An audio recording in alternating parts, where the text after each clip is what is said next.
ஆயிரக்கணக்கான வருடங்களாயும் ஆண்டவரே உம்மை எதிர்பார்த்தோம்.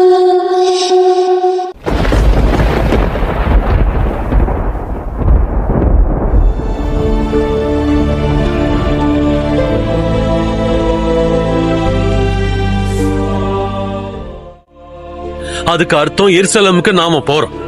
மனுஷகுமாரன் பிரதான ஆசாரியரிடத்திலும் வேத பாரகரிடத்திலும் ஒப்பு கொடுக்கப்படுவார். அவங்க அவரை மரண ஆக்கினைக்குள்ளாக தீர்த்து அவரை பரியாசம் பண்ணவும் வாரினால் அடிக்கவும் பிறகு சிலுவையில் அறைந்து புற ஜாதியரிடத்தில் அவர்கள் ஒப்பு கொடுப்பார்கள். ஆகிலும் 3ஆம் நாளிலேயே உயிரோடு எழுந்திருப்பார்.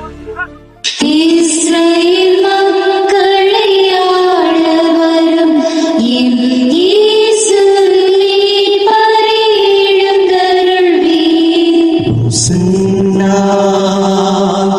தாவீதின் மகனே